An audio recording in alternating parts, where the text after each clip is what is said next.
बांग्लादेश आहिस्ता आहिस्ता अपनी तमाम सरहदें पार करता चला जा रहा है। और आज की तारीख में उन्हीं के फौजी जिनके बाप दादा उस समय दुबक के बैठे थे, कहीं पे दुबक के बैठे थे क्योंकि पाकिस्तानी फौज मार रही थी, आज वो हमें धमकी दे रहे हैं और ये कह रहे हैं कि हम बंगाल पे, त्रिपुरा पे, असम पे कब्जा कर लेंगे। हिंदुओं के खिलाफ वहां पे एक भरपूर कैंपेन चलाई जा रही है। उनको कहा जाता है कि दे आर सपोर्टर ऑफ हसीना वाजिद। जो सबसे बड़ा स्टेप है कि बंगाली पाकिस्तान के करीब आना चाहते हैं। ये फिर कहां जाएंगे? ये भी अपने भाईजान पाकिस्तान की तरह IMF की लाइन में लग जाएंगे। बांग्लादेश का गला घोट देंगे यार हम लोग, धीरे धीरे धीरे खत्म हो जाएगा बांग्लादेश, मैं आपको बता रहा हूं। जब पाकिस्तान में जो हुआ है वो बांग्लादेश में हो रहा है। बांग्लादेश के हिंदुओं की रक्षा के लिए आज का बजरंगी तैयार है। मोदी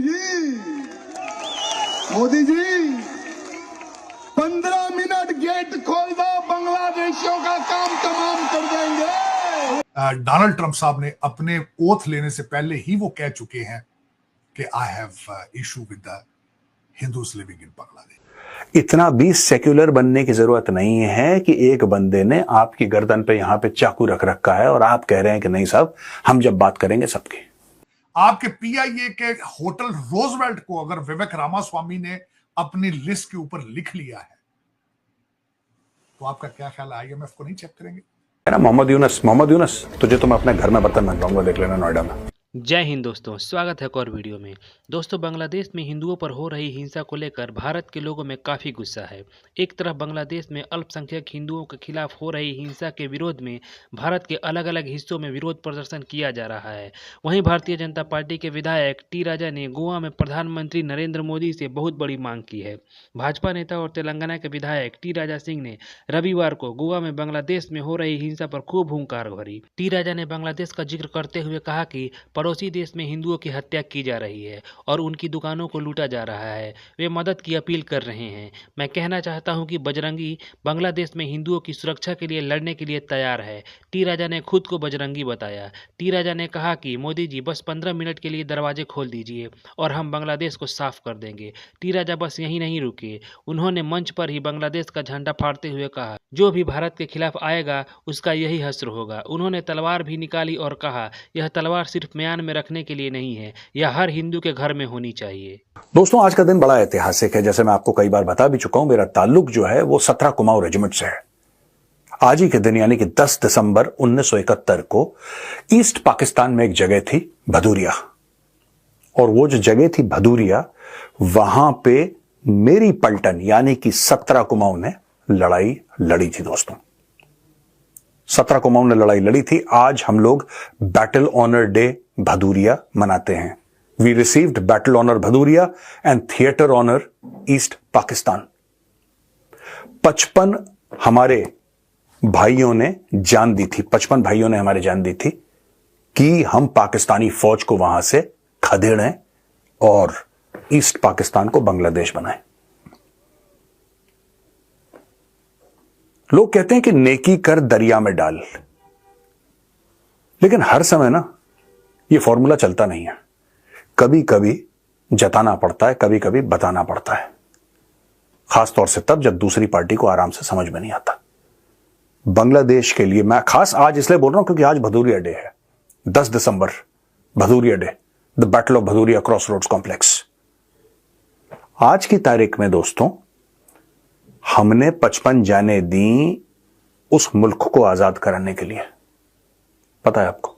और आज की तारीख में उन्हीं के फौजी जिनके बाप दादा उस समय दुबक के बैठे थे, कहीं पे दुबक के बैठे थे क्योंकि पाकिस्तानी फौज मार रही थी, आज वो हमें धमकी दे रहे हैं और ये कह रहे हैं कि हम बंगाल पे, त्रिपुरा पे, असम पे कब्जा कर लेंगे। ये हालत है। एहसान फरामोश जिसको कहते हैं ना। एक बार दोस्तों ये बात ध्यान रखना मेरी, जिसको एक बार हराम के खाने की आदत लग गई भाई, वो मेहनत करके नहीं खा सकता, और इनको हराम की आदत लग गई है। आज की तारीख में बड़ा ये लोग ना रो रहे हैं, बड़ा रो रहे हैं यार। हमारी टेक्सटाइल की इंडस्ट्री जो है वो खत्म हो रही है। मुझे एक बात समझ में नहीं आती दोस्तों, 5 अगस्त 2024 यानी इसी साल की 5 अगस्त को शेख हसीना का तख्ता पलट हो गया।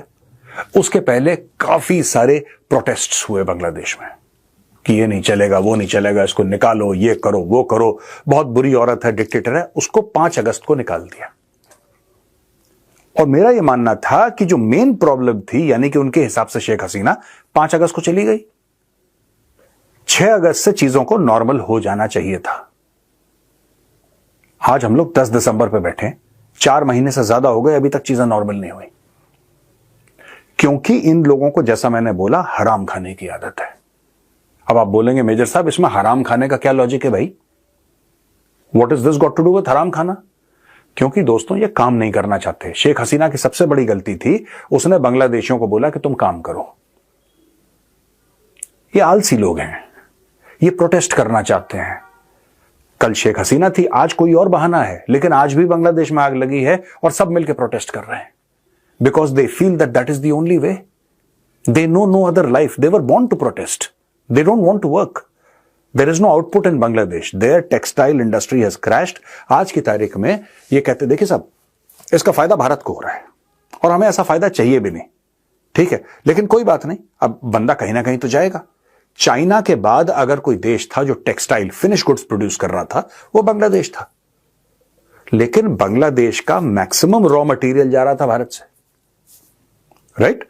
भारत से, खास तौर से गुजरात, सूरत वगैरह यहां से जा रहे थे। अब यह सब हो गया बंद, क्योंकि रॉ मटेरियल बांग्लादेश में बनता नहीं है, ये हो गया बंद। यहां से पाइपलाइन कर दी भारत ने बंद। अब वहां पे त्राही त्राही हो रही है कि जब बांग्लादेश का डेलीगेशन जब गया था व्हाइट हाउस के अंदर, और मैं कि डोनाल्ड ट्रंप साहब, इन्होंने जो है अपना डॉक्टर यूनुस साहब की जो ऑर्गेनाइजेशन है उसने भी, और इन्होंने पर्सनल लेवल पर भी हिलरी क्लिंटन को पैसे दिए उनकी कैंपेन में अगेंस्ट डोनाल्ड ट्रंप। और उनको याद था जब पिछली दफा बंगाली डेलीगेशन व्हाइट हाउस गया तो उन्होंने कहा था कि वो where is your finance guy who has been supporting Hillary Clinton. तो ये बात मैं एग्री करूंगा कि जब आएंगे डोनाल्ड ट्रंप साहब तो वो बांग्लादेश की सूरत हाल के ऊपर तवज्जो देंगे। पूछा है कि क्या बांग्लादेश जो है वो तकसीम होने जा रहा है? चलें इसका एक जवाब दे दें। देखिए बांग्लादेश स्प्लिट किस तरह होगा? एक तो मेजॉरिटी जो है वो सारे के सारे मुस्लिम हैं, माइनॉरिटीज बहुत कम है। हाँ, हालात फाइनेंशियली बहुत वीक हो जाएंगे और वहां पे जिंदगी बड़ी मुश्किल हो जाएगी मेरे ख्याल में, अगर इसको जल्द से जल्द ठीक ना हुआ, इलेक्शन ना हुए और स्टेबल गवर्नमेंट ना आई। जब तक कोई मैच्योर गवर्नमेंट नहीं, इस वक्त जो बैठे हैं लोग, उनके पास तो मैंडेट ही कोई नहीं है, वो तो सिलेक्टेड हैं। और आपको ये भी पता होना चाहिए कि स्टूडेंट्स के कई ग्रुप मुसलसल एक दूसरे से लड़ते हैं वहां पे। उनके पास अगर देखा जाए तो आज भी उसके हालात कोई ठीक नहीं है। इट्स नॉट अगर देखा जाए कि वहां पे कोई दुनिया उनको एक्सेप्ट कर रही है, या ऐसे हालात नहीं है। स्प्लिट तो नहीं होगा, लेकिन गुर्बत के हालात इकोनॉमिकली और मजीद वीक हो जाएगा अगर उन्होंने इसको स्टेबल ना किया तो मेरे ख्याल में। और दूसरा स्प्लिट का एक सवाल। जी सर, प्लीज आप कंप्लीट कर लीजिए। जी साजिद साहब, मेरे ख्याल में इस जो मैं बिल्कुल अमित साहब का जो है उसका स्टेटमेंट, इंडिया बिल्कुल खामोश इस पे नहीं रहेगा। इंडिया को the point has come up कि इंडिया हैज टू रिटेलिएट।